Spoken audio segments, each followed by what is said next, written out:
안녕하세요. 오늘 청년미래 보고서 발표회 사회를 맡은 박종화입니다. 청년미래 보고서 발표회는 청년들이 생각하는 사회 문제를 청년들의 시각으로 바라보고 문제점을 비판하여 그 대안을 찾고자 기획되었습니다. 오늘 발표회는 청년이 각자가 생각하는 분야, 주제로 발표를 한 후 패널 토론을 통해 생각과 의견을 나누겠습니다. 그럼 지금부터 청년미래 보고서 발표회를 시작하도록 하겠습니다. 오늘 발표회는 경북대학교 사회학과 이나경 씨, 연세대학교 대학원생 전영민 씨, 한양대학교 국제학부 정아연 씨, 한국외국어대학교 중앙아시아학과 신혜연 씨, 연세대학교 정치외교학과 하승환 씨, 서울시립대학교 행정학과 김효민 씨, 서울여자대학교 영상학부 김나연 씨, 공시준비생 천혁진 씨까지 총 8분께서 수고해 주시겠습니다. 그럼 첫 번째 발표를 시작하겠습니다. 첫 번째 발표는 청년미래연구소 이나경 씨가 준비한 지금부터 저희 이야기를 들어주세요 라는 제목으로 발표를 진행하겠습니다.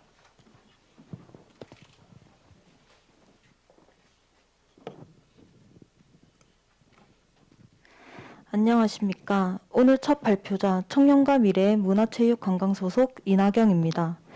발표를 시작하겠습니다. 제목은 화면과 같이 청년의 이야기, 소통에 관하여 발표하고자 합니다.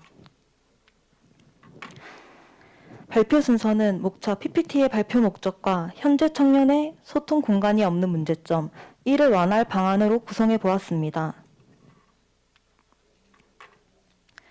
발표 목적은 이런 문제점들을 알리기 위함입니다.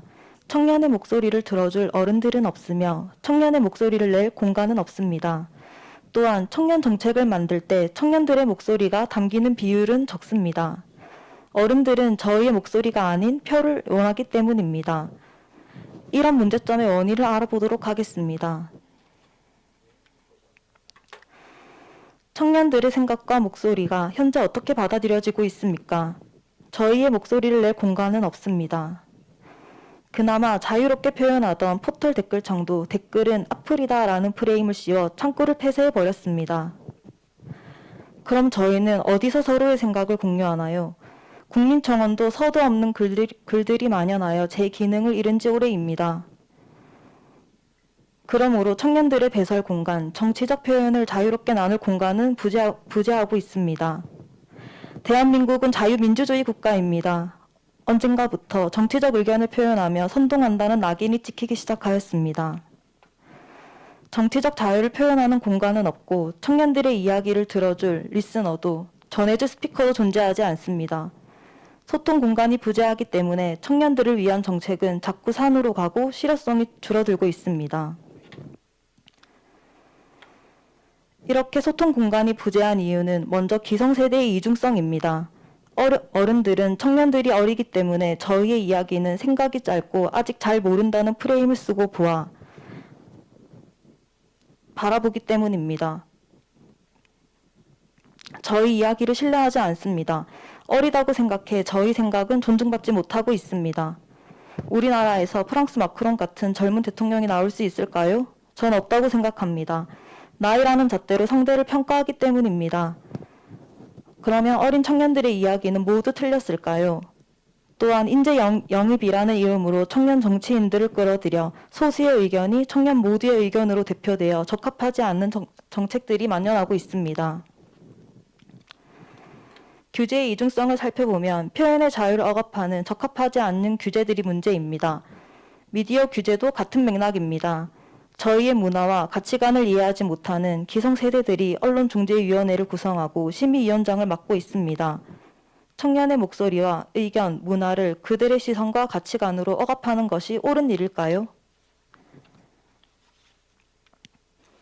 즉, 청년도 동수 의결권을 가져야 하는 게 맞지 않을까요? 모든 의결권은 기성세대가 가지는 것은 청년을 신뢰하지 못하는 기성세대의 이중성입니다. 이 제안서의 요지는 청년들의 목소리가 담기지 않는 규제, 정책이 아닌 청년들이 말을 하도록 만드는 것입니다. 그러므로 청년들의 이야기가 신뢰받을 수 있는 창구를 설립하여 청년들의 이야기에 힘을 실어주는 것을 제안합니다. 마지막으로 청년 정책에 청년의 목소리가 담길 수 있도록 청년 의견을 일정 부분 필수로 반영하도록 하는 것을 제안합니다. 청년 정책은 청년이 만들도록 해주십시오. 이상입니다.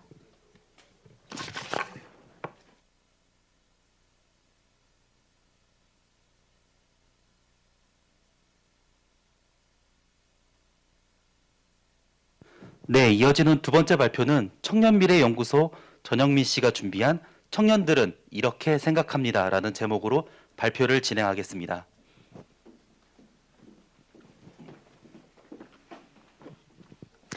반갑습니다.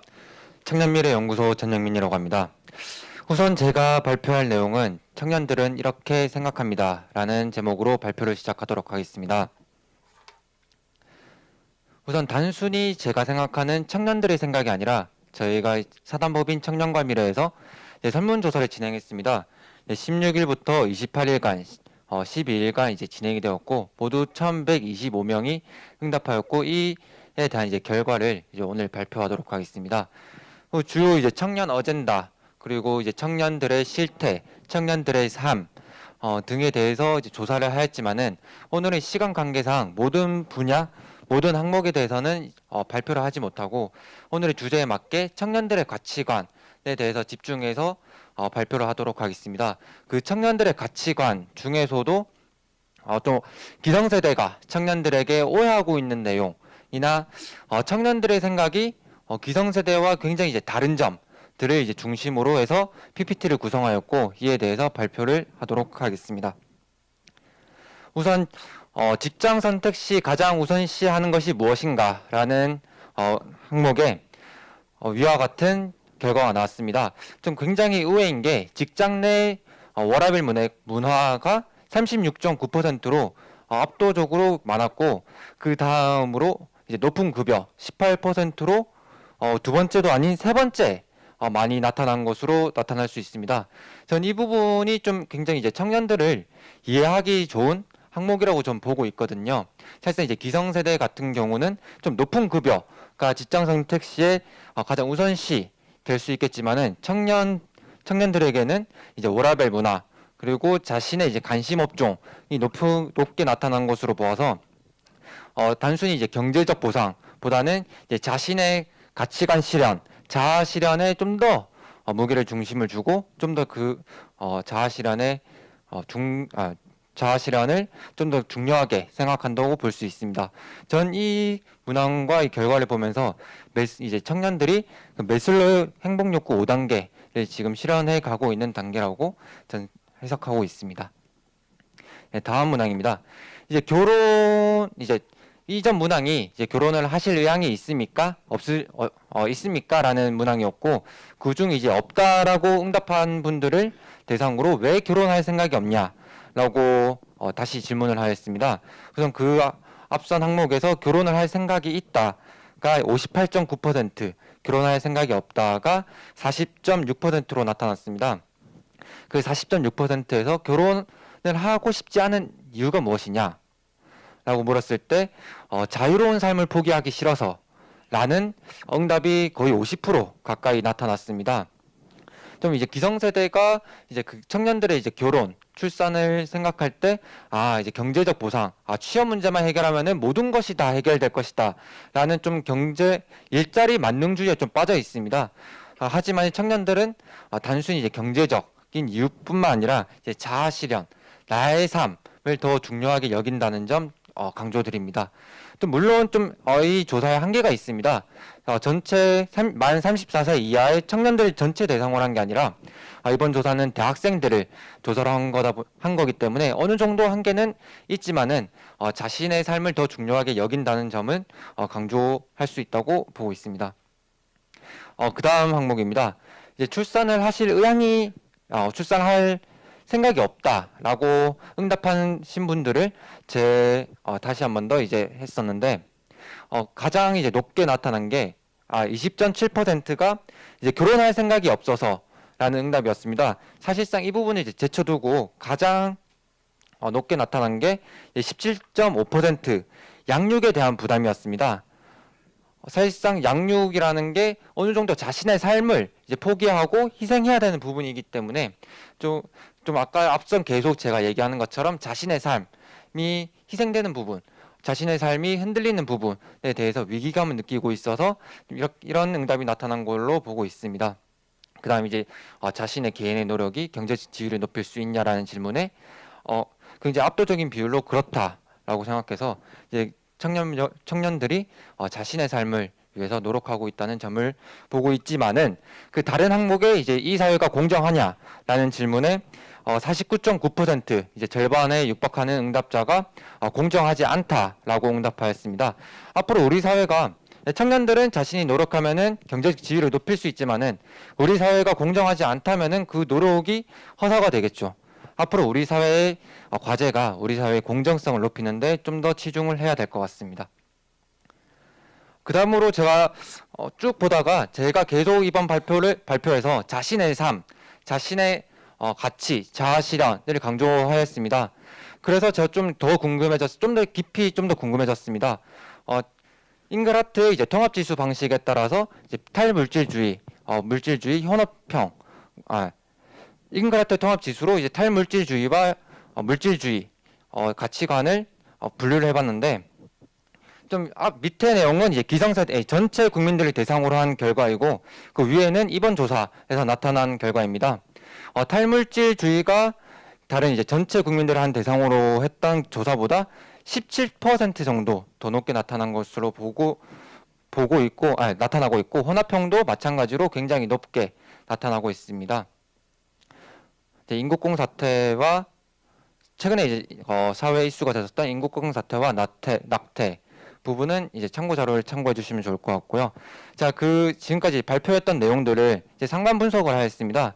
과연 이제 그 탈물질주의와 물질주의가 되는데 어떤 영향을 미치는지, 다른 생각에 어떤 영향을 미치는지 상관 분석을 하였고, 시간 관계상 여기에 대한 이제 해석은 추후 제가 지금 그 조사 결과를 토대로 결과 보고서를 작성하고 있습니다. 그 보고서를 참고해 주시면 감사하겠습니다. 이상 전영민이었습니다. 감사합니다.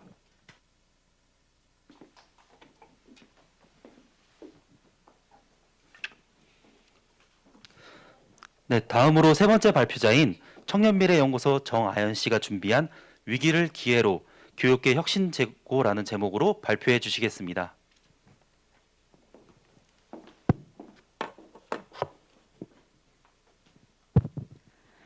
청년미래연구소 교육위원회 정아연입니다. 발표 시작하도록 하겠습니다. 위에 보이시는 문구는 미국 전직 대통령 존 F 케네디가 한 말이죠. 이 말은 즉 위기 속에 위험이 있지만 이를 기회로 전환시킬 수 있다는 말이기도 합니다. 코로나 창궐 이후 우리는 전례 없는 비대면 교육과 다양한 사회의 큰 변화들을 맞이하고 있습니다. 비록 준비되지 않은 채로 혼란을 겪고 있지만 우리는 이것을 딛고 교육 혁신의 기회를 잡아야 합니다. 그렇기에 본 발표는 비대면 수업의 단점들을 파악하고 기존 교육의 문제점들을 해결하여 이 결과들이 모두 혼합된 혁신적인 방식의 교육 패러다임을 만들어야 한다고 주장하고 있습니다. 먼저 본 발표는 현재 이뤄지고 있는 비대면 온라인 교육의 비효율성과 문제점들을 분석하였습니다. 많은 문제점들이 있었지만 이를 크게 세 가지로 간추려 보았을 때 1. 수업의 질 저하 2. 커뮤니케이션 및 피드백 방식의 부재 3. 기술적 행정적 지원의 부재로 나눌 수 있었습니다. 첫 번째로 비대면 방식으로 전환이 되면서 수업 전달력이 떨어지고 실험 실습 수업을 대체할 만큼의 완성도 높은 수업이 이루어지지 않았다는 점에서 수업의 질 문제가 발생하였습니다. 두 번째로 끊임없이 발생하는 온라인 수업 및 행정 문제점들에 대해 지속적으로 피드백하고 의사소통할 수 있는 창구가 마땅치 않았으며 이것이 시행되어도 결과가 어떻게 보고되고 얼마만큼 반영되어 개선되고 있는지에 대해 팔로업 과정이 불투명해왔습니다. 또한 마지막으로 사전 디지털 교육과 별도의 확실한 재정적 지원 부족 그리고 이러한 행정적 수업적 문제들을 다루고 적극적으로 논의할 인프라 자원이 부족했다는 점이 문제점으로 드러났습니다. 그리고 이에 대한 연장선으로 전면적인 비대면 수업이 도입되기 직전 지속적으로 언급되어 왔던 기존 대학 수업의 문제점들도 분석하였습니다. 물론 여기에 적히지 않은 크고 작은 문제점들이 많이 있겠지만 보시는 바와 같이 대표적으로 이런 문제점들이 확인되었습니다. 하지만 여기서 우리가 주목해야 할 점은 몇몇 문제들은 앞에 슬라이드에서 보여드린 비대면 온라인 교육의 문제점들과 동일한 원인과 양상을 띠고 있었다는 점입니다. 결국 우리가 그동안 간과해오고 미뤄왔던 교육계의 뿌리 깊은 문제들이 비대면 온라인 수업의 진행으로 인해 여과 없이 수면 위로 드러났습니다. 왼쪽에 보이시는 그래프는 2011년부터 2014년까지 4년제 대학생들의 전공 교양 수업 만족도를 나타내는 그래프입니다. 보시는 바와 같이 하강세를 나타내고 있죠.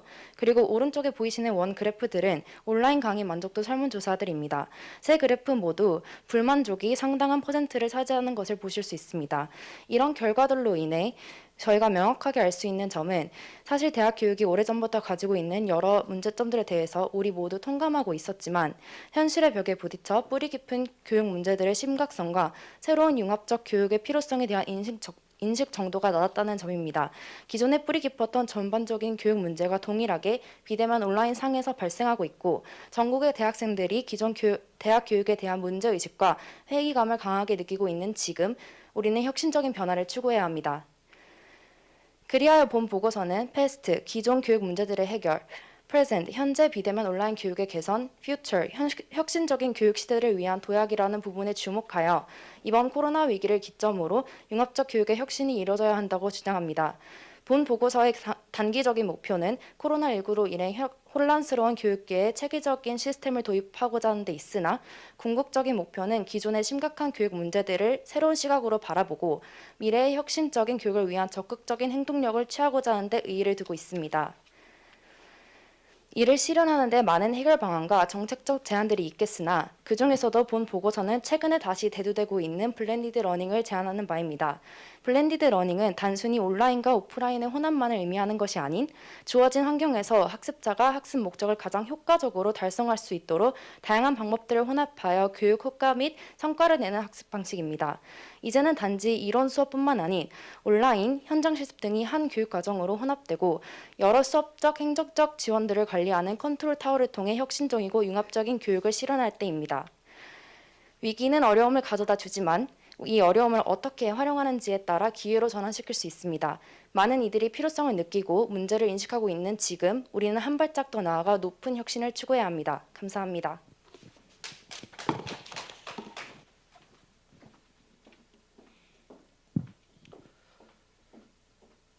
이어지는 네 번째 발표는 청년미래연구소 신혜연 씨가 준비한 인재를 위한 국가장학금이 인재라는 제목으로 발표해 주시겠습니다.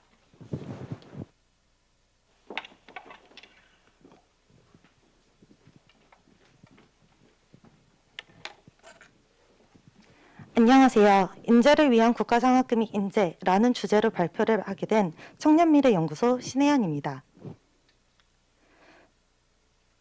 국가장학금 제도는 많은 학생들과 학부모들에게 경제적 부담감을 줄여주는 좋은 정책입니다. 그러나 정책이 시행된 이래로 꾸준히 모순들과 사각지대가 발견됨으로써 오히려 학생들에게 상처를 주었습니다.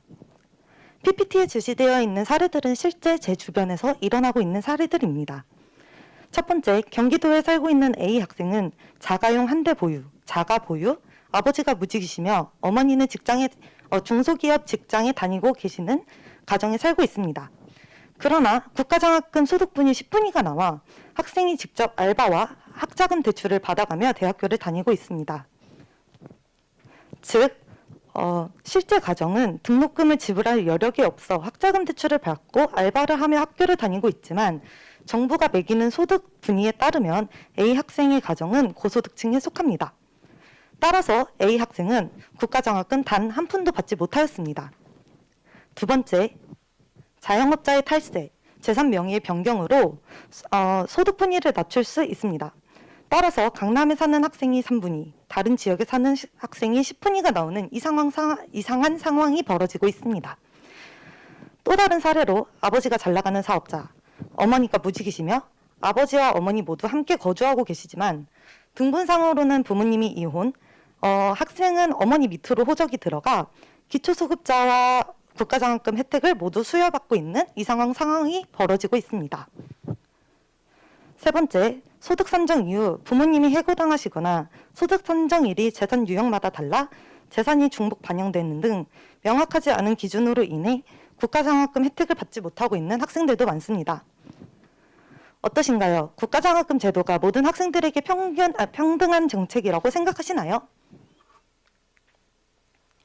그렇다면 국가장학금이란 2012년 이명박 정부의 반값 등록금 정책을 대신하여 나타난 정책으로서 1부터 10분위의 소득 분위를 산정한 후에 장학금을 국가적 차원에서 차등 지급하는 제도입니다. 이 제도를 시행함으로써 많은 대학생들과 학부모들은 등록금에 대한 경제적 부담감이 조금이나마 덜어진 것은 사실입니다. 그러나 앞서 말씀드렸던 많은 사각지대와 모순들, 그리고 여전히 꾸준히 상승되고 있는 등록금으로 인해 학생들과 학부모들이 느끼는 부담감은 정책을 시행하기 전과 다를 바가 없습니다. 우리나라 사립대 평균 등록금이 OECD 최고라는 사실을 알고 계십니까? 2019년 기준으로 전체 인구의 약 20%가 대학생이며 대학 진학률도 70% 이상을 이루어내고 있습니다.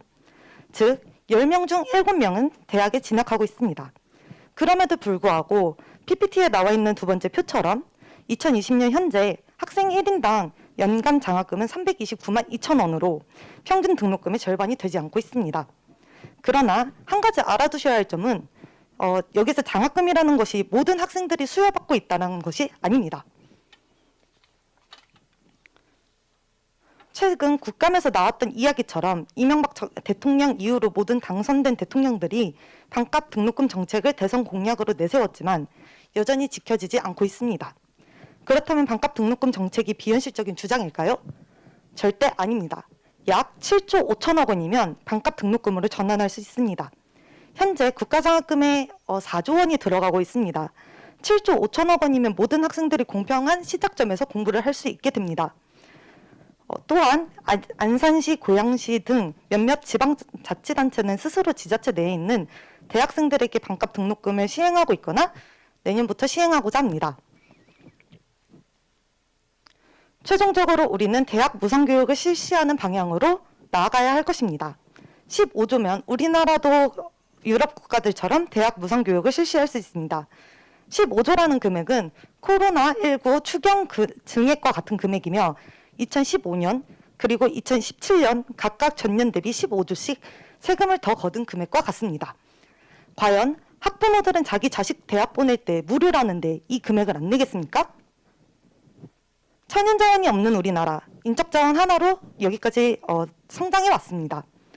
우리나라 청년들에게 이 정도 투자도 안 해주시면서 도대체 무엇을 바라고 계시는 겁니까? 또 선진국을 따라하기 바쁘고 좋아하는 우리나라, 등록금만큼은 왜 우리가 앞서 나가고 있나요? 진정 학생들을 위한 정책, 청년을 위한 정책이 무엇인지 다시 한번 생각해 주시기 바랍니다. 이상으로 발표 마치겠습니다. 감사합니다.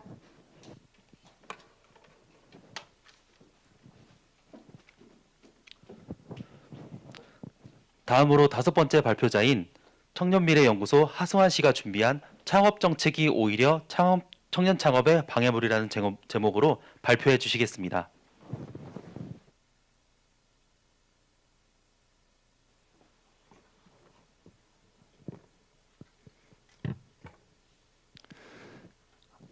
안녕하십니까.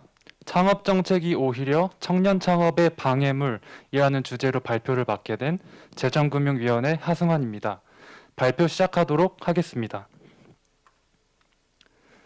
잠재 실업자 수까지 합하면 청년 실업자가 120만에 도달하는 상황 속에서 청년들은 여전히 공무원 시험에 매달리고 있습니다. 따라서 정부는 다양한 창업 지원 정책을 내놓으며 지원의 폭을 확대하고 있지만 많은 청년 창업가들은 그중에 자신이 무엇을 받을 수 있는지 모르고 실질적인 도움이 되지 않는다고 이야기합니다. 따라서 본 발표에서는 이러한 상황이 발생하고 있는 원인에 대해서 분석을 해보고 2가지 정책을 해결책으로 제시하고자 합니다. 먼저 정부의 창업지원 정책 현황을 살펴보도록 하겠습니다. 2020년 정부 창업지원정책 사업통합 공고를 살펴보시면 무려 16개 부처에서 모집 중인 사업만 해도 140개가 됩니다. 그리고 예산은 1조 4천억이 넘습니다. 이러한 통계는 정부가 수많은 자원을 창업지원정책에 쏟아붓고 있음을 알 수 있습니다. 그럼에도 불구하고 청년들은 왜 더 많은 지원이 필요하다고 이야기를 할까요? 먼저 학교 제도의 한계점에 대해서 살펴보도록 하겠습니다. 주변에 창업을 하고 있는 친구들의 인터뷰 결과를 종합을 해봤을 때 창업 수업을 하고 계시는 교수님들이 실제로 창업을 경험하지 않은 경우가 많다고 합니다. 따라서 실질적인 도움이 되지 않을 뿐더러 출석도 발목을 잡고 있습니다. 만약에 청년 창업가가 창업 관련 활동으로 수업에 빠지는 경우 출석에 정상적으로 반영되지 않습니다. 뿐만 아니라 그 빠진 수업을 보충할 수 있는 방법 또한 제대로 마련되어 있지 않습니다. 따라서 많은 청년들은 휴학을 선택하거나 창업을 포기하는 극단적인 상황에 내몰리게 됩니다. 두 번째로 경험이 부족한 청년 창업자들은 법률적 어려움에 직면하게 됩니다. 청년 창업가는 모든 법률 검토, 계약 검토, 세금 관련 처리를 혼자 해야 합니다. 이를 돕기 위해서 실제로 우리나라에서도 창업 멘토링 센터를 운영하고 있습니다. 하지만 인터뷰에서 말한 많은 청년들은 이러한 진지한 멘토링도 좋지만 그들이 실질적으로 필요한 것은 업무 중에 궁금한 법률적 문제나 궁금증이 생길 때 가벼운 수준의 전화를 통해서 문제를 해결하는 것이 더 필요하다고 이야기했습니다. 한 청년 창업가는 제 친구인데 만약에 업무 중에 상표권과 관련된 문제가 발생했을 때 일주일 동안 기다려서 1시간 동안 법률 상담을 받는 걸 원하는 것이 아니라 간단하지만 전화나 Q&A 세션을 통해서 이를 해결하고 싶다고 이야기를 했습니다. 따라서 저는 크게 두 가지 정책을 제안하고 싶습니다. 첫 번째로 학교 제도의 한계점을 보완할 수 있는 출석 마일리지 제도입니다. 창업의 이유로 정당한 허가를 얻고 빠진 경우에는 청년 창업가에게 총 출석 일수의 20%까지 마일리지를 제공하고 온라인 강의를 수강함으로써 출결을 해결할 수 있는 제도입니다. 두 번째는 이지로우 제도입니다. 앞에서 인터뷰에서 살펴본 바와 같이 청년 창업가들은 진지한 법률 상담도 좋지만 간단하고 중요한 법률 문제에 대해서 신속하게 상담받기를 원합니다. 따라서 전화로 상담을 받거나 홈페이지에 질문을 남겨놓으면 24시간 이내에 간단한 답변을 받을 수 있는 이지로우 제도를 제안합니다. 특히 초창기의 청년 창업가들이 가지는 공통적인 문제에 대해서는 AI나 클라우드 서비스를 활용한다면 도움이 될 것으로 생각합니다. 마지막으로 창업 정책이 나아가야 할 방향에 대해 간단히 이야기하며 발표를 마치겠습니다. 현재 우리나라는 파지티브 규제를 시행하고 있어서 법률 정책상으로 허용하는 것을 구체적으로 나열한 뒤에는 그 외에는 모두 다 금지를 하고 있습니다. 하지만 이러한 상황 속에서는 진정한 혁신이 발생할 수 없습니다. 따라서 기존의 파지티브 규제에서 벗어나서 네거티브 규제를 함으로써 다양한 아이디어를 검증하고 사업화할 수 있는 환경을 마련해야 한다고 생각합니다. 감사합니다.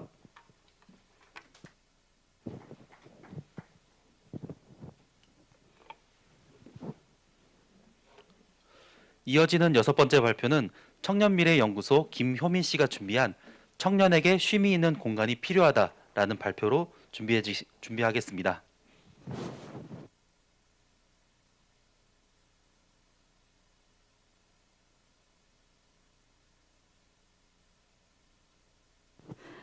안녕하십니까. 저는 청년미래연구소 소속 김효민입니다.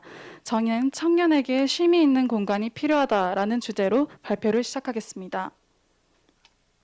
대한민국 국민이라면 한 번쯤 주택에 대해 고민을 해보고 언론에서 언급되는 주택 관련 이슈에 대해 접해보셨을 겁니다. 그만큼 주거 문제는 오래전부터 문제가 되어왔고 이는 항상 많은 사람들의 관심을 받아왔습니다. 그래서 이 문제를 해결하기 위해서 정부에서도 부단한 노력을 많이 해왔는데요. 하지만 주거 문제에 있어서 청년층이 주목받기 시작한 지는 정말 얼마 되지 않았습니다. 그래서 그런지 청년 맞춤형 지원책이 부족할 뿐만 아니라 이미 있는 지원책도 실효성이 있는지 의문이 듭니다. 현재 우리나라의 최저임금을 보면 8,590원입니다. 이를 월급으로 환산해 보았을 때 약 180만 원 정도인데 여기에 월세 5, 60만 원, 각종 관리비 만 원에서 5만 원 정도, 그리고 식비, 생활비를 빼고 나면 순수 청년들이 자신들에게 투자할 수 있는 금액은 얼마나 될까요? 과거에는 출발점이 비슷하여 자수성가를 할 수 있는 가능성이 짙었던 사회였습니다. 하지만 지금 현대사회가 그렇다고 자신 있게 말하기는 어렵죠. 그렇기에 의식주 중 기본적인 주거라도 국가에서 청년들이 마음 놓고 생활할 수 있도록 도와주자는 이야기입니다. 현재 청년들에게 지원되고 있는 주거 지원책의 문제점 첫 번째는 주거비 부담 가능성의 문제입니다. 이는 두 가지로 나뉠 수 있는데요. 청년들을 위한 주택이라고 해서 신청해서 들어가는데 실제로는 임대료가 비싼 경우가 있었고, 그리고 두 번째는 임대료 자체는 싸지만 그 외에 부가적인 관리비, 렌탈비가 과도하여 결국에는 민간에서 제공하는 주택과 가격이 비슷한 경우였습니다. 이 앞에 보시면 사례를 볼 수 있고 위에 표를 보기만 하더라도 집값이 그렇게 싸다라는 생각은 들지 않습니다. 또한 이 표를 보면 청년들이 가장 필요하다라고 생각하는 주거 정책은 바로 저렴한 임대주택 공급이라는 것을 알 수 있습니다. 그리고 두 번째 문제, 시설 불량의 문제입니다. LH가 최근 3년간 공급한 아파트에서 발생한 하자만 하더라도 2만 4천여 건에 달하였습니다. 이와 같은 사례들을 보면 각종 누수, 층간소음, 도배 불량 등의 문제를 가지고 있음을 알 수 있고, 이에 대해 LH는 늑장 대응을 함으로써 주민들을 한 번 더 울렸습니다. 저는 해당 문제에 대해 심각성을 느끼고 이에 대한 해결책이 필요하다고 생각했습니다. 현재 정부에서는 LH 청년 전세임대, 서울시 역세권 청년주택, 행복주택, 신혼희망타운 등 다양한 주택 지원책을 마련해 놓았는데요. 저는 이에 대한 돌파구를 청년주택조합에서 찾았습니다. 대표적인 주택협동조합을 인터뷰한 결과 현재 협동조합이 건설 역량을 가지고 있지 않아서 다른 주식회사와 컨소시엄을 맺는다고 합니다. 하지만 이렇게 되면 현재 LH에서 건설사에서 맡겨서 이로 인해 발생하는 과도한 수수료와 관련된 문제를 해결하기에는 어렵다고 판단하여 주택협동조합에게 건설 역량을 가지도록 하고 순수 그들이 건설부터 관리 운영까지 모두 맡을 수 있도록 한 것을 제안합니다. 하지만 주택에 있어서 토지를 확보하는 것에서는 여전히 어려움이 있기 때문에 이에 대해서는 국가가 적극적으로 지원을 해줘야 하는 부분이라고 생각합니다. 이런 방식으로 주택을 제공한다면 청년들의 주택 가격 부담 가능성에 대한 고민도 줄어들 뿐만 아니라 주택을 민간 건설사에서 짓는 것이 아니라 그들이 건설 과정에서 입주자의 의견을 반영하여 짓기 때문에 부실공사, 시설 불량, 주택 수선에 대한 늑장 대응 문제 모두 해결될 수 있을 것이라 기대합니다. 또한 이로 인해 커뮤니티가 활성화되어 공동의 관심사나 목적을 가진 사람들이 함께 모여 살 수도 있고 타인과 함께 일상을 공유함으로써 정서적인 안정감 또한 취할 수 있습니다. 결론적으로 주택 공급 문제에 있어서 저는 주택협동조합을 활성화하자는 것을 제안합니다. 이는 청년들에게 주택 가격 부담을 덜어줄 뿐만 아니라 시설 불량의 문제를 함께 해결해 줄 수 있는 두 마리 토끼를 잡을 수 있는 방안이라고 생각합니다. 우리나라의 미래를 책임질 청년들에게 투자라는 개념을 가지고 청년들에게 주거복지를 실현시켜줘야 합니다. 또한 청년들의 기본권, 즉 쾌적한 환경에서 인간답게 살 권리, 이를 보장해주는 것이 현대복지국가의 이념에 맞지 않을까요? 주택에서 문제가 생기면 청년들은 자신들의 현실에 맞춰 살기 급급해질 것이고 더 이상의 도전은 하지 않음으로써 사회의 활력 또한 떨어질 것입니다.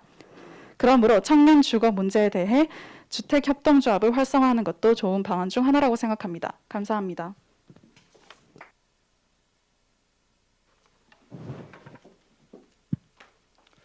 다음으로 7번째 발표자인 청년미래연구소 김나연 씨가 준비한 신인류 가족법 피보다 진한 물도 있다라는 제목으로 발표해 주시겠습니다.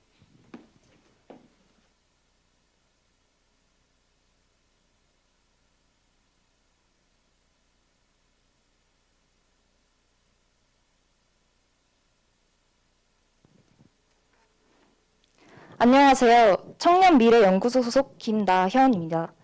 저는 오늘 신인류가족법, 피보다 진한 물도 있다라는 주제의 정책을 발표하고자 합니다. 먼저 2018년 칸 황금종려상을 수상한 영화 어느 가족의 한 대사로 서두를 떼고자 합니다. 나라면 다 엄마가 됩니까? 아동학대를 당하던 아이 린을 데려와 엄마처럼 보살펴준 노부유가 유괴로 체포된 후 취조실에서 던진 말입니다. 그녀의 짧은 물음은 영화 전반의 흐름과 더불어 우리 사회의 문제점을 날카롭게 관통합니다. 하지만 현재 우리는 안 낳으면 엄마가 될 수 없죠 라는 경찰의 말로 답변을 대신할 수밖에 없습니다. 가족은 개인의 삶에 가장 큰 영향을 지속적으로 행사합니다. 그런데 왜 탄생부터 죽음까지 함께하는 가족에 대한 선택권은 주어지지 않을까요? 이제는 틀에 박힌 혼인제도 대신 내 평생의 동반자를 선택하고 보장받을 수 있는 법적 제도가 필요한 시점입니다. 우리나라의 현재 가족의 인정 범위는 어디까지일까요? 여러분은 타인에게 어디까지를 가족으로 말씀하시나요? 민법상으론 자기의 배우자, 형제자매, 직계혈족, 즉 부모와 자녀까지를 가족으로 보장하고 있습니다. 그렇다면 지금까지 새로운 가족제도에 대한 논의는 없었을까요? 그것은 아닙니다. 2014년 진선미 의원이 발의 준비까지 끝낸 생활동반자법이라는 법안이 있습니다. 그 당시에 보수단체의 극렬한 반대로 인해 폐기되었습니다. 하지만 20대 청년의 시각으로 6년 후 바라본 이 법안은 참 망설임이 많이 보이는 법안이었습니다. 생활동반자법은 인정 범위를 성인 2사람으로 제한하고 있습니다. 이는 굳이 연인 사이가 아니더라도 관계에 섹슈얼한 사랑이 없어도 서로를 가족으로 여긴다면 관계를 인정해 주어야 한다는 법안의 취지에 부합하지 않습니다. 즉, 서로를 가족으로 여긴다면 2명이든 5명이든 수와 관계없이 인정해 주어야 합니다.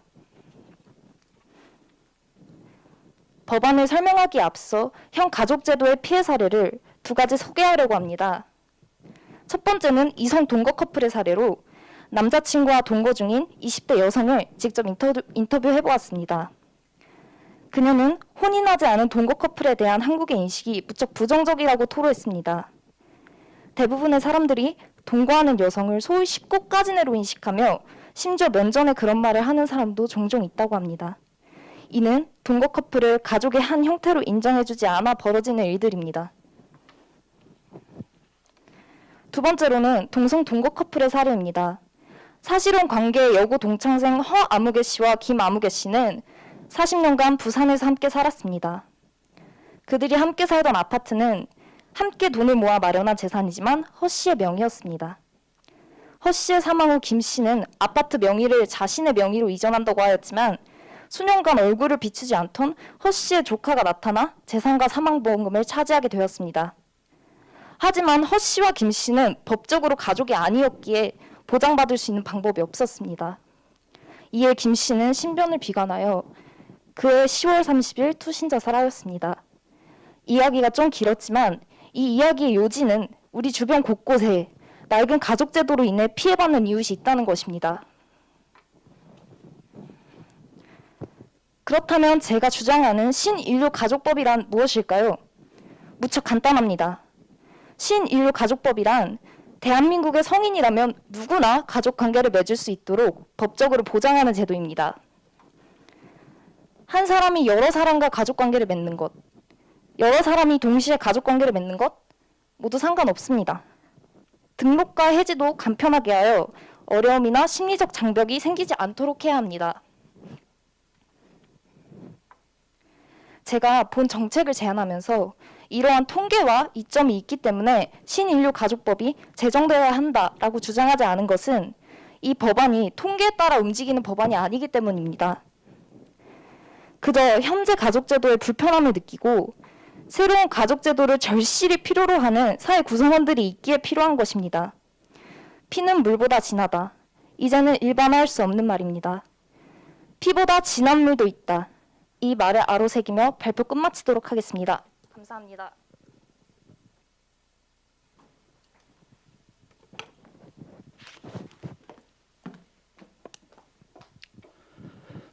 네, 마지막으로 8번째 발표자인 청년미래연구소 천혁진 씨가 준비한 청년의 땀 흘린 청년에게라는 제목으로 발표해 주시겠습니다.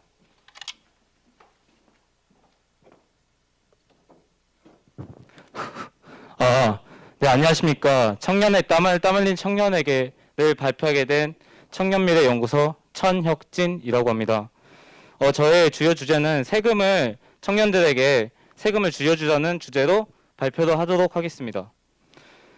자, 청년 정책, 복지 정책의 사각지대와 악용하는 사례들이 있습니다. 먼저 첫 번째 사례입니다. 첫 번째 사례는 이제 농어촌 전형으로 대학을 가기 위해서 시골에 계신 조부모 밑에 가족관계를 등록하여서 이제 대학을 간 인원이 있습니다. 이 인원은 조선가정이기 때문에 다양한 복지 혜택을 받습니다. 그리고 부모님이 부유한 상황이기 때문에 용돈을 받아서 대학 생활에서 공부를 열심히 하지 않고 유흥을 즐기고 있는 인원이 존재하는 경우가 있습니다. 두 번째, 고졸 사회 초년생이 복지 정책의 혜택을 못 받는 경우가 있습니다. 대표적인 사례가 이제 군인 부사관 분들이라고 할 수 있는데요. 이 분들은 이제 군인으로서 공무원으로서 취업을 했다고 판단되기 때문에 복지 혜택을 못 받고 있는 경우가 있습니다. 근데 앞서 설명해 주신 우리 최저임금에 따른 월급 180만 원입니다. 하지만 현재 하사 초봉의 봉급은 160만 원, 그리고 세후에는 120만 원, 즉 60만 원이 부족한 봉급을 받으면서도 24시간 국민을 위해 노력하고 있습니다. 이런 분들이 현재 청년 정책의 혜택을 못 받는 경우가 있습니다. 세 번째입니다. 국가를 수호하는 것이 중요하다고 생각하고 4대 용무인 국방 의무를 더 많이 쥐고 싶어서 더 봉사를 하고 싶어서 병으로 복무한 이후에 장교 전형을 선택해서 임관에서 군복무를 하다가 이제 장기 복무에 선발되지 못해서 36세 사회에 진출한 인원이 있습니다. 이 인원은 35세를 넘었기 때문에 청년 정책의 혜택을 받지 못하는 등의 문제가 있습니다. 자, 저의 정책의 목적입니다. 첫 번째입니다. 모든 정책에는 행정적인 비용이 발생합니다. 앞서 설명해 주신 것처럼 창업이 목표인 학생도 있고 취업이 목표인 학생들도 있습니다. 이 학생들을 어떻게 선정할 것인가, 어떻게 나눌 것인가에 대한 많은 고민을 하고 시스템을 갖춰야 합니다. 이러한 것에 행정적인 비용이 발생합니다. 저는 이것을 열심히 소득을 벌어서 쓸 때 이제 세금을 어느 정도 줄여주는 시스템을 통해서 이러한 행정적인 비용을 줄여주는 목적으로 발표됐고, 두 번째는 이제 청년 지원 정책에 대한 미청년층들에 대한 생각에 대해서 반대하려고 이 정책을 펼쳤습니다. 대부분 분들이 이제 청년 수당을 유흥에 쓴다고 사용을 합니다. 물론 포인트화해서 사용 못해가 있는 경우도 있습니다. 하지만 필요한 책이나 교재를 내가 원래 사용하려고 했던 현금으로 구입을 안 하고 포인트로 구입을 하고 거기에 남는 현금을 유흥에 사용할 수도 있습니다. 그런 경우가 있기 때문에 이러한 정책이 필요하고, 세 번째, 노동의 가치 및 성과를 위한 발전입니다. 자신이 땀 흘릴 만큼 더 열심히 내가 혜택을 받는다라는 당연한 가치로 인해서 청년들이 지원받을 수 있는 정책이 필요하다고 생각해서 이러한 정책을 펼쳤습니다. 현재 다양한 복지 정책의 현황입니다. 행정적인 비용이 발생하고 앞서 나온 30조. 이 돈은 방금 전에 설명해 주신 분께서 말씀하신 모든 학생들이 대학을 공짜로 갈 수 있는 15조의 2배에 달하는 금액입니다. 이 금액을 아낄 필요가 있습니다. 그리고 유흥도 어떻게 보면 청년들이 자신이 열심히 돈을 벌어서 그걸로 유흥을 즐기는 것에 대해서는 아무도 비판 안 할 겁니다. 왜냐하면 노동에 따른 결과이기 때문에. 그렇기 때문에 노동을 했을 때 받는 소득에 대한 세금을 줄여주는 것이 이제 미청년층들을 위한 미청년층들의 반대에 대해서 말할 수 있다고 생각합니다. 그리고 현재 세 번째, 정책의 악용. 실업급여를 신청했다가 신청해서 돈을 받고 다시 재취업을 하는 그런 악용하는 사례가 있습니다. 이것도 해결할 수 있다고 생각합니다. 현재 현황입니다. 밑에 보면 허위 서류를 작성하는 등의 이러한 정책으로 사용하고 있습니다. 그래서 저는 이를 해결하기 위해서 현재 군인 PX, 군인들은 이제 면세 물품을 PX에서 구입을 합니다. 근데 이제 봉급을 통해서 물건을 구입하는 거기 때문에 아무도 이런 복지에 대해서 뭐라고 하지 않습니다. 그런 군인 PX와 두 번째, 지역화폐를 사용하면 지역 소상공인도 도움을 받기 때문에 소상공인들은 지역화폐를 사용하는 걸 좋아합니다. 그런 것처럼 청년을 채용하고 청년을 위한 정책을 펼쳤을 때 해당 기업과 지자체에서도 세금을 어느 정도 면해주는 정책을 한다면 지자체, 기업 스스로 청년을 위한 정책을 펼치려고 노력을 할 것이라고 생각합니다. 저의 처음에 사회에 진출하는 사회 초년생들의 노력들에 대해서 우리는 그 노력에 대해서 보장을 해줘야 합니다. 제가 다양한 복지 정책을 생각하면서 문제점 중에 하나가 노력도 하는 청년들에게도, 노력도 하지 않은 사람들에게도, 또 혹시나 범죄자들, 공동체의 질서를 지키지 않는 사람들에게도 복지가 갈 수도 있는 문제점이 있다고 생각을 했습니다. 그렇기 때문에 자신이 노력한 만큼 혜택을 받는 복지가 필요하고, 두 번째로는 노동에 대한 보상이 우리 사회를 발전할 수 있는 방향성이라고 생각합니다. 이상으로 발표를 마치도록 하겠습니다.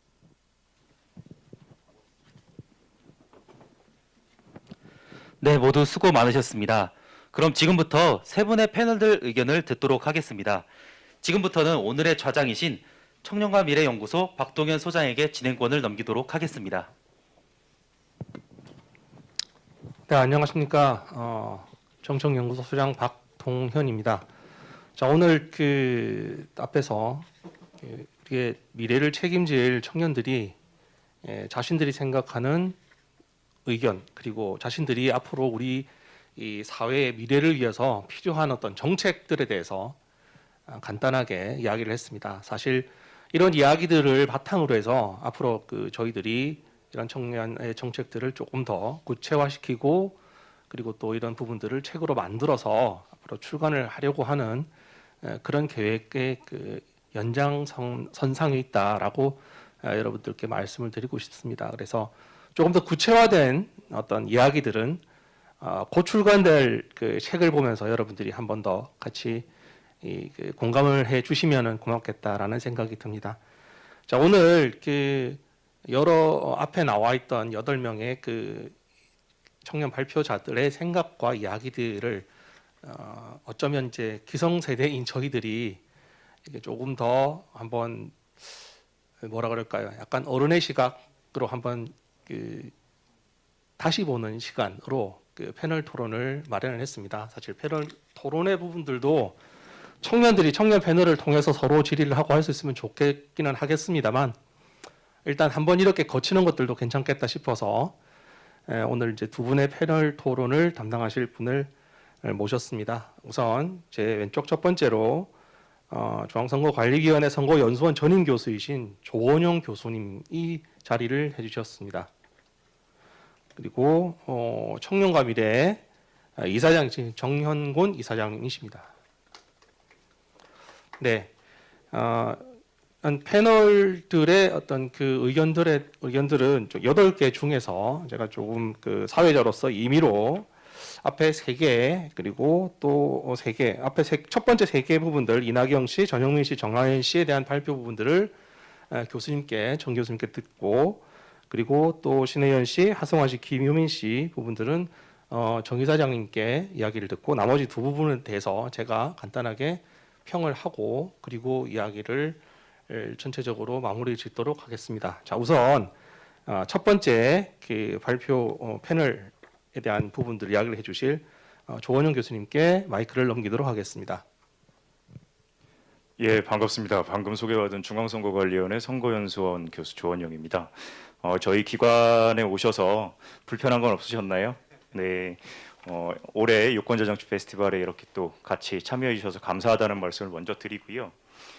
우리 좌장께서 이게 3개만 하라고 그러셨는데 제가 다 적어놓은 게 있어서 그냥 간단하게만 코멘트해도 될까요? 네. 예, 그럼 그렇게 하겠습니다. 제가 청년과 미래와 그리고 청년 미래연구소에 애정이 있기 때문에 제가 비판적으로 좀 본다고 하더라도 그렇게 볼 수 있겠구나라고 이해를 해주셨으면 좋겠습니다. 제가 다른 학회 가서 발제 토론을 하게 되면 가둬놓고 팬다는 얘기를 많이 듣는데 그렇게까지는 안 할 거고요. 예, 간단하게 코멘트 드릴게요. 8개 주제 정말 잘 들었고요.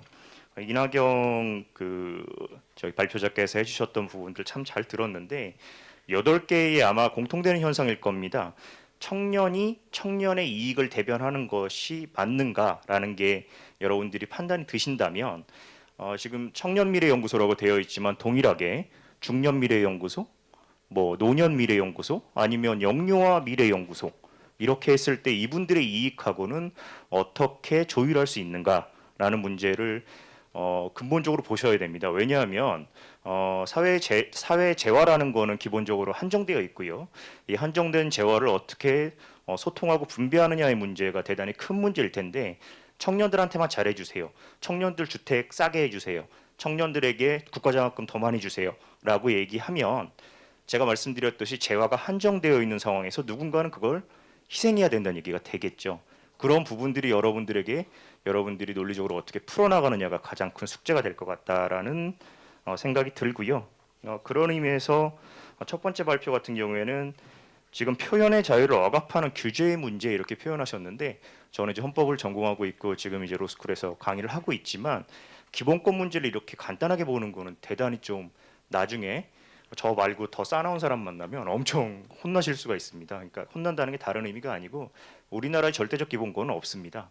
그런 의미에서 봤을 때 어느 정도 제한이 필요할 텐데 이 제한되는 기본권을 이렇게 이 부분은 좀 풀어줬으면 좋겠다는 식으로 접근하는 것이 어떠실까 싶습니다. 그리고 두 번째 발제 전영민 학생, 전영민 학생이라네. 전영민 발제자 잘 들었는데요. 저는 대단히 좀 의미 있는 발제였다라는 생각이 듭니다. 왜냐하면 저도 이제 어떻게 하다 보니까 나이가 들어서 기성세대가 되었는데 기성세대 입장에서 청년들이 이렇게 생각하는거나라는 아주 디테일한 문제에 대해서 잘 봤고요. 그 중에서 핵심적인 거 여러 가지가 있겠지만 결혼에 대한 가치관의 변화가 확실히 있구나라는 생각이 들었습니다. 참고로 저는 아이가 3명인데 정말 힘듭니다. 그 세 번째 보시죠. 비대면 교육 관련해서 잘 정리를 하셨는데요. 저는 이런 말씀을 좀 드리고 싶네요. 제가 지난 학기 그리고 이번 학기 제가 로스쿨에서 강의를 하고 있는데 저는 오히려 더 좋거든요. 왜냐하면 자료들을 줌으로 하면서 계속 동영상 자료를 올려주고 여타의 다른 자료들을 같이 공유할 수 있어서 좋은데 이거는 교수의 역량의 문제가 좀 가장 크다라고 생각이 들고요.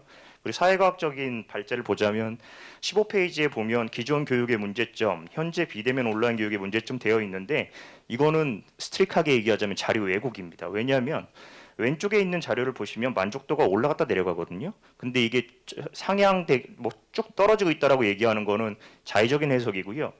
그리고 두 개의 자료를 비교할 때 오른쪽에 그 동그라미 3개 있는 비대면 교육의 설문조사 되어 있는데 얘하고 비교하기 위해서는 대면 강의와 비교를 해야 됩니다. 그러니까 이게 대조군이 완전히 달라졌기 때문에 자 이거 보세요. 비대면 교육은 이렇습니다라고 얘기하고 끝내기에는 좀 아쉽다라고 말씀드리고 뒤에 거는 간단하게 말씀드리면 청년 실업 문제, 학교 창업 같은 경우에도 22페이지인데요.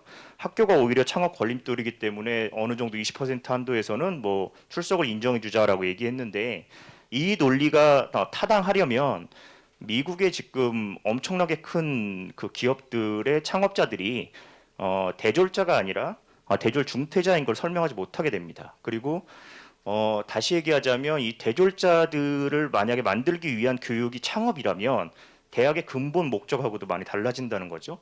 대학은 원칙적으로는 요즘 그렇지는 않지만 취업을 위한 제도가 아니잖아요. 그렇게 보자면 이걸 어떻게 풀어나갈지 좀 현명하게 보셨으면 좋겠다라는 생각 들고요. 마찬가지로 27페이지 청년 주거 지원 같은 경우에도 주택협동조합 형식으로 푸는 거 대단히 좋습니다. 말씀드렸듯이 그러면 저 같은 중년에 아이를 가지고 있는 사람들은 주택이 필요하지 않은가? 노년의 사람들은 주택이 필요하지 않은가? 그럼에도 불구하고 왜 청년을 더 중시해서 주택을 빨리 주어야 되는가? 이런 부분에 대한 것들이 논리적으로 검토되지 않으면 나중에 다 어디 나가서든지 간에 다 깨지게 됩니다. 그래서 이 부분들 좀 보셨으면 좋겠다라는 말씀 드리고요. 32페이지 신인류 가족법 아주 잘 봤습니다. 잘 봤는데 우리는 항상 어떤 이야기를 주장을 할 때 근거를 이제 쭉 명시하는 게 대단히 좋은데요. 제가 한 가지 팁을 드리자면은 지금 민법만 보셨는데 우리나라 근간법은 여러분들이 아시겠지만 사회적 합의는 헌법이죠. 헌법에 혼인에 대해서 규정이 되어 있는 규정이 있습니다. 여러분들 못 보셨죠? 제가 소개를 드리자면 헌법 36조 제1항에 보면 혼인과 가족생활은 개인의 존엄과 양성의 평등을 기초로 성립되고 유지되어야 하며 국가는 이를 보장한다 이렇게 되어 있습니다. 그래서 이제 헌법학자들 중에서는 이 양성 규정을 먼저 바꿔야 된다는 얘기도 있습니다. 왜냐하면 이게 양성이라는 건 각각의 성을 2개밖에 없다. 남성과 여성이라는 것, 그리고 가족을 이루는 것은 남성과 여성의 결합이라는 것에 논리적으로 근거하기 때문에 이 부분을 바꿔야 된다는 주장이 있으니까 추가하시면 대단히 좋겠다라는 말씀을 드립니다. 그리고 마지막에 발표하셨던 분 같은 경우에는 혹시 군인 출신이신가요? 네, 그러신 것 같아요. 왜냐하면 인원이라는 표현을 쓰서 제가 알아냈는데 아주 의미 있습니다. 마찬가지로 한마디만 드리면서 말씀을 드려보죠. 지금 이제 마지막 발제자도 마찬가지시고 그 다음에 등록금 문제 말씀하신 분도 마찬가지인데 제가 예전에 이런 논문을 하나 낸 적이 있습니다. 어떤 논문이냐면요. 대학생들 등록금 지원하는 거 오케이 다 좋다. 난 대단히 중요하다고 본다. 하지만 대학 안 가고 고졸에서 산업전선에 뛰어든 애들한테 저리로 대출이라도 한번 해줘봤냐? 라고 제가 주장을 했습니다. 동일한 논리로 여러분들 65세 이상 사람들 다 지금 지하철 공짜로 타시죠? 맞나요? 그거는 4대 도시, 5대 도시, 6대 도시 지하철이 있는 노인들에게만 해당되는 얘기입니다. 마찬가지로 얘기하자면 그러면 그게 동일하게 65세 이상 노인을 위해서 존재하는 법이라면 어떻게 돼야 되냐면요. 시, 군, 구, 구시군에 있는 사람들은 버스비 혹은 택시비라도 지원을 해줘야 맞는 거예요. 고로 이게 제대로 지원되지 않으면 한쪽에 역차별이 될 수 있다라는 얘기가 됩니다. 그래서 마지막으로 결론을 짓자면 이 청년 정책 대단히 중요하고요. 그리고 제가 말씀드렸듯이 저도 아이가 셋이기 때문에 지금 좀 이따가 청년이 다들 될 텐데 이 친구들이 이제 미래를 어떻게 살아가느냐에 있어서 어떻게 보면 이제 여기 계신 분들도 청년 정책을 이야기하시지만 나중에 기성세대가 되실 건데 그 조화와 조율을 어떠한 논리적 근거로 만들어 나가는지 우리 다 같이 노력해서 최상의 결과를 얻을 수 있도록 좀 연구를 해봤으면 좋겠습니다. 오늘 발표 잘 들었습니다. 네, 조 교수님의 아주 아픈 그런 어떤 멘트들이었습니다. 근데 사실은 청년인 여러분들에게 어차피 앞으로 살아나가야 할 세상에 비하면 이 정도 멘트는 좋은 의견이 아닐까. 그리고 또 이렇게 말씀하셨던 의견들을 참고해서 나중에 글을 조금 더 확대하고 쓸 때 그런 어떤 예를 들어서 내 생각과 약간 반대에 있는 혹은 다른 의견들을 좀 참고할 수 있도록 그렇게 여러분들께서 여러분의 자양분으로 삼으셨으면 좋겠다라는 생각이 듭니다. 간단하게 정리를 해보자면 어떤 법적인 기반에서 아무래도 이제 법 쪽을 많이 공부를 하셨으니까 법적인 기반에서 조금 더 논리가 만들어졌으면 좋겠다라는 것이고 특히 이제 다양한 계층들, 청년이 아닌 그 외의 다양한 계층들의 이해관계를 잘 살펴서 정책이라는 것이 나와야 한다. 정책이 가지는 가장 기본적인 목적에 대한 이야기를 하신 겁니다. 그래서 그런 부분들을 여러분들이 잘 이해를 해서 전체적인 평가를 해주셨으니까 발표자들 분들께서 다 같이 한번 숙고를 해주시면 좋겠습니다. 자, 두 번째로 청년과 미래 이사장이신 정영곤 이사장님의 멘트 듣겠습니다. 네, 정영곤입니다. 방금 조 교수님께서 청년들에 대해서 이야기를 좀 하셨는데 들어보니까 제가 또 때렸기 때문에 제가 또 다시 때려줘야 되는 좀 입장인 것 같습니다. 지금 이번에 청년 미래 보고서를 준비하고 발표하는 과정이 청년들 현재 청년들의 이제 입장 그리고 현실 조건도 중요하지만 이 청년들의 자식 세대가 살아가야 될 우리 자기 미래 세대들에 대한 사회적 환경을 어떻게 만들어 갈 거냐 이 부분도 반영이 되어 있습니다. 그러니까 쉽게 말하자면 우리 지금 현재 청년들이 정책과 제도를 바꿀 수 있는 위치에 있지 않거든요. 그러면 당연히 주장을 해야 되고 대안을 제시하고 미래에 대한 비전을 보여줘야 돼요. 근데 교수님 같은 경우는 법학자이기 때문에 제도적 틀 내에서 이야기를 하신 거고 이 정치적 측면에서는 좀 다른 부분이 있다. 사실상 여당이나 정부에서 결심만 하면 할 수 있는 게 많은데 이해관계나 이런 여타 조건 때문에 쉽게 못하는 부분도 있거든요.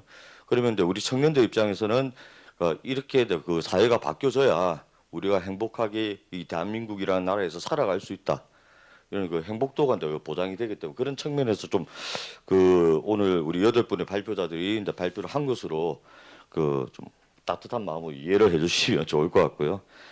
그리고 그래서 아까 이제 재화적 측면이나 이런 청년들 이야기를 하셨는데 실제로 청년 부분의 정책이 바뀌고 그러면 이제 미래 다시 살아난 우리 세대들이 청년의 나이가 되었을 때 이 문제는 해결이 되겠죠, 그죠?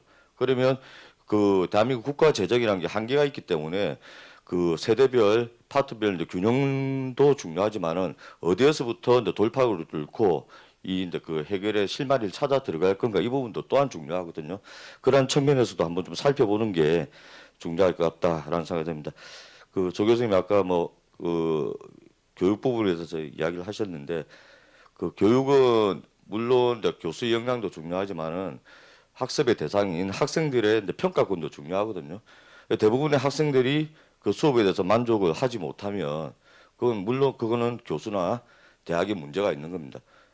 근데 지금 그 이야기를 한 거거든요. 그래서 그런 부분에 대해서는 교수님께서도 한 번 더 적극적으로 의견을 좀 개진해 주시면 좋을 것 같습니다. 일단 제가 맡은 파트가 3개니까 좀 말씀을 드리면 그 신혜연 씨가 그 제안하신 부분, 이 국가장학금 문제가 이제 생겨난 이후로 계속해서 지금 문제가 발생하고 있어요. 그죠? 계속 문제가 발생하고 있는데 이 사각지대를 해결하려고 하는 그 정책 담당자들의 노력이 굉장히 지금 청년들의 그 뭐랍니까 그 억울함, 굉장히 억울함을 많이 발생시키고 있습니다. 제 주변에도 그 청년들이 왜 나는 이 국가장학금을 받지 못하느냐라고 호소를 많이 하고 있거든요. 그러니까 국가가 이 억울함을 풀어줘야죠. 누가 풀겠습니까, 그죠? 그럼 청년들이 이런 문제를 제기하면 국가는 당연히 그 부분 이 사각지대를 해소하기 위한 정책들을 계속 내어줘야 돼요. 그거 알고 있거든요. 알고 있는데 하고 있지 않지 않습니까? 그죠? 그래서 정책 담당자인데 적극적인 노력이 좀 필요한 부분이고 거기에 대한 지적은 그 올바른 것 같습니다. 그리고 그 뒤에 제안했던 반값 등록금이나 대학 무상 교육 굉장히 좋은 제안이라고 생각 들고요. 대학 무상 교육도 이제 15조 뭐 말씀하신 대로 15조면 충분히 가능한 얘기다. 그래서 그런 부분 이 15조가 지원이 돼서 대학 교육이 무상화되면 당연히 대학생들만 좋은 건 아니죠.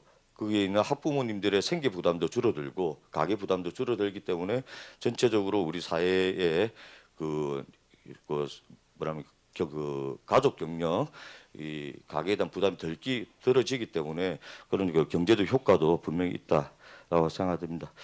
그래서 아무튼 그 마지막 멘트에 대해 선진국을 따라가고 있는 우리인데 등록금 정책만 왜 따라가고 있지 못하냐 이런 부분은 가슴 아픈 지적인 것 같고요.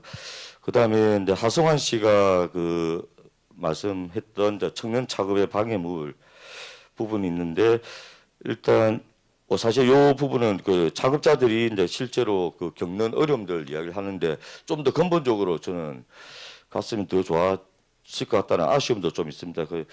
뭐 과거에 저기 실리콘밸리 같은 경우는 실제로 창업에 실패한 그러니까 실리콘밸리에 있는 많은 기업들 중에 창업에 실패한 기업의 CEO가 청년들이 실패하고 나면 그 다음 날에 다른 회사에 스카웃되거나 취직을 바로 하거든요.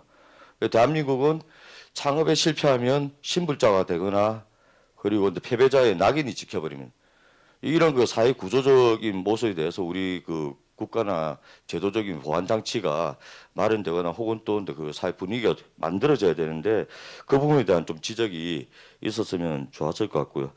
그 이지로 제도 제안은 실제로 굉장히 중요합니다.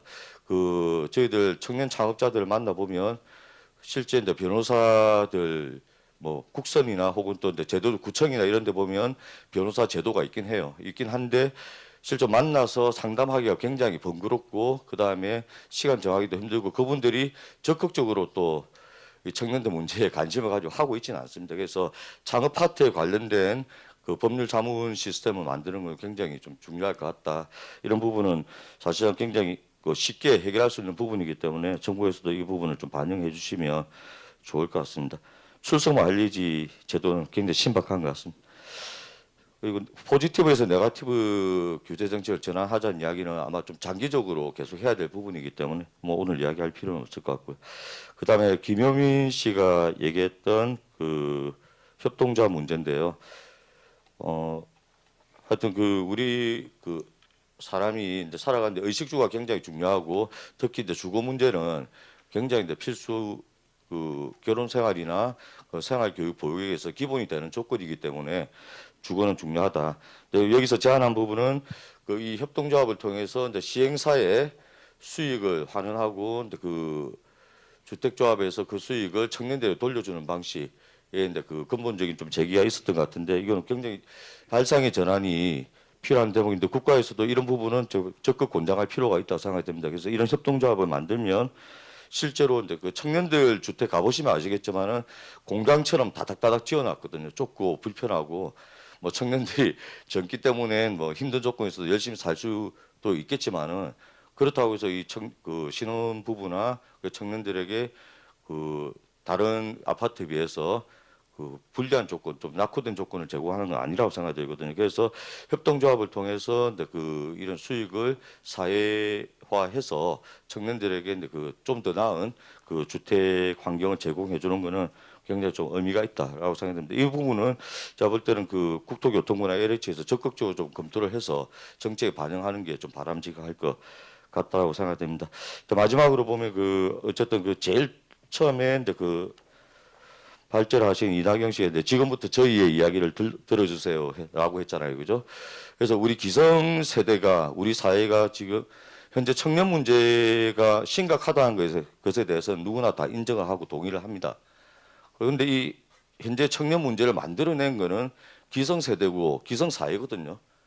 기성 세대가 정치를 잘못하고 나라를 잘못 이끌어왔기 때문에 현재 우리 청년들에게 그 피해가 고스란히 그 전달된 거고, 또한 또 미래 세대가 떠안아야 될 빚을 또 청년들에게 지금 책임지고 있단 말이죠. 그래서 그 문제를 풀려면 당연히 우리 청년들의 목소리를 들어줘야 됩니다. 그죠? 그래서 그런 부분에 대해서 우리 정책 담당자들께서는 한 번 더 좀 그 오늘 8분의 발제를 좀 진중하게 좀 반영해 주시면 좋을 것 같습니다. 이상입니다.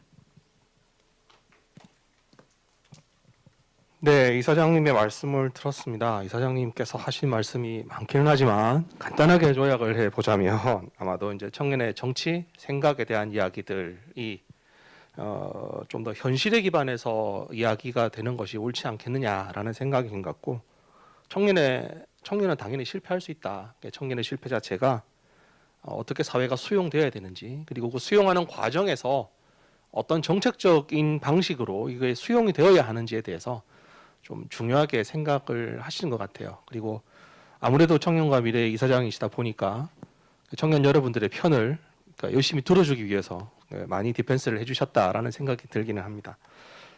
나머지 두 분은 제가 좀 패널 토론을 간단하게 하겠습니다. 사실 신인류 가족법이나 여기 이제 청년에게 흘린 땀을 청년에게라고 하는 것의 핵심이 이제 청년 면세에 대한 부분입니다. 두 가지 부분이 어쩌면 좀 허황되고 황당하게 보일 수는 있어요. 조금 다른 이야기다. 근데 또 다르게 생각해 보면 어쩌면 가장 현실적으로 청년들이 지금 느끼고 있는 부분이 아닐까. 경제적으로 혹은 어떤 우리 청년들에게 가족이라는 것이 어떤 그 의미로 생각이 되는가라고 하는 부분일 것 같고, 그리고 결국 우리가 이제 청년들이 생각하는 보상에 대한 문제들도 좀 더 이 보상을 내가 공정하고 정의롭게 받고 싶다라고 하는 그런 생각들, 너무 사실 어쩌면 건전한 생각이 아닌가라는 생각이 들고요. 그리고 어차피 미래라고 하는 게 혼자서 만들 수는 없는 거니까, 그러면 미래를 만들어가는 내 주변에 누군가가 가족이 되고 그 가족의 지지를 받아서 미래를 만들어갈 수 있으면 좋겠다. 그런 의미로 우리가 받아야 할 것 같아요. 그리고 또 다르게 생각하면 청년들이 앞으로 살아가야 하는 어떤 사회, 그 사회 속에서 내가 생각하는 우리 제도의 변화라고 하는 것들은 이렇게 가야 한다라는 이야기인 것 같습니다. 전체적으로 듣다가 보니까 그런 느낌이 들어요. 뭐 청년을 위해서 변명도 해주시고 또 청년을 위해서 또 따끔한 그 어떤 또 이제 훈계 말씀도 해주시고 또 조언도 해주시고 그러셨는데, 결국 그런 부분이 아닌가 싶어요. 청년들 여러분들의 목소리 자체가 지금 현재 나와 있는 이야기들은 되게 거칩니다. 근데 어쨌든 거치니까 그래서 청년이 아닌가 싶어요. 너무 유연하고 너무 세련되면 그건 사실 청년이 아니죠. 기성세대가 가지는 어떤 하나의 메리트죠. 유연하고 부드럽고 매끄러운 것은, 그러니까 여러분들은 각지고 굵고 거친 게 청년의 어떤 그 특징이다. 여러분이 남아있는 시간을 계속해서 그걸 이렇게 조금 더 부드럽게 만들고 또 필요한 사람들이 받아들일 수 있을 만큼 이렇게 다듬어 나가면 되는 것이다. 청년과 미래라고 하는 단체가 가진 이름 자체가 뜻풀이를 보면 그런 게 아니겠네요. 청년에게 미래라고 하는 것은 청년이 가지고 있는 거친 면들을 조금 더 세상이 받아들이기 좋은 부분으로 만들어 나가는, 청년에게 미래라는 그런 시간이 아니겠느냐라는 생각이 들었습니다. 그래서 여러분들이 쭉 해왔던 이야기들, 그 이야기들이 어쩌면 조금 허황되고 하더라도 또 이런 기회를 맞이해서 또 여러분들이 좀 더 그 여러분의 생각을 다듬을 수 있는 그런 시간이 됐으면 좋겠다라는 생각이 듭니다. 자, 혹시 그 두 분 편을 뭐 간단하게라도 한마디 더 하시고 싶은 게 있으시면은 한 1분 정도 시간 더 드리도록 하겠습니다. 예. 그 청년과 미래하고 청년 미래연구소를 제가 얼마나 아끼냐면요. 제가 말씀을 드리자면 제가 아이 3명이라 그랬는데 아이 3명하고 와이프가 지금 캠핑 가기 전에 저랑 지금 출발하려고 요 앞에 와 있어요. 원래는 오전에 출발했어야 되는데 제가 여러분들 만나려고 온 겁니다. 그러니까 제가 뭐 이렇게 말씀을 드렸던 거는 정말 좋은 정책이 되기 위해서 한 거니까 좀 참고해 주시기 바라고요. 예, 하여튼 사랑합니다. 잘 되시길 바라겠습니다. 예. 이 방송이 지금 그 선관위를 통해서 나가고 있죠, 그죠? 그래서 뭐 오늘 주제와는 뭐 약간 다를 수는 있는데 제안 하나만 좀 드리면 우리 선거 운동을 할 때 그 자원봉사 운동을 좀 활성화시키는 걸 그 선관위에서는 굉장히 장려하고 있습니다. 장려하고 있는데 가만히 생각해 보면 자원봉사를 하면 청년들이나 시민들이 자원봉사를 할 경우 여기에 대한 베네핏이 없거든요. 그래서 이제 그 중앙선관위에서는 그 선거 운동에 이제 자원봉사를 참여하는 청년들과 시민들에게 뭐 최소한의 뭐 조건, 베네핏을 좀 제공할 수 있는 걸로 해서 그 최소 자원봉사 시간 정도는 공식적으로 좀 줘야 되는 거 아닌가. 그래야지 이 선거 운동의 그 비용 문제라든지 이런 문제를 좀 해결할 수가 있다고 생각됩니다. 그래서 요 방송을 보고 계시는 중앙선관위 관계자가 계시면 자원봉사 부분에 대한 시간이라든지 하여튼 그런 부분들 정책적으로 배려를 해서 활성화시킬 수 있도록 좀 도와주시면 좋을 것 같습니다. 이상입니다. 네, 여러분의 발표를 듣고 또 개성사일의 저희 3명이 이렇게 패널 토론을 했습니다. 여러분들에게 그냥 하나의 의견이 되기를, 뭐 약이 되기를까지 기원하지 않습니다. 그냥 이런 의견도 있다라고 여러분들이 받아들여지면 좋겠어요. 그걸 포용할 수 있는 힘 정도는 청년들에게 있어야 하는 거니까. 그래서 여러분들이 그렇게 해주시면 좋을 것 같고, 오늘 이 기회 자체가 중앙선거관리위원회 선거연수원에서 했고, 이 프로그램 자체가 유권자 정치 페스티벌입니다. 그러니까 여러분은 유권자입니다. 그러니까 유권자로서 여러분의 권리, 책임, 의무들 다 완수하시고, 그게 다 완수가 되어야 어쩌면 우리 이렇게 오늘 미래보고서 발표하고 또 청년 정책에 대한 이야기를 할 수 있는 그런 상황이 되지 않겠냐. 우리가 책임과 의무를 다하지 못하고서 정책이 좋다 나쁘다는 이야기는 절대 하면 안 됩니다.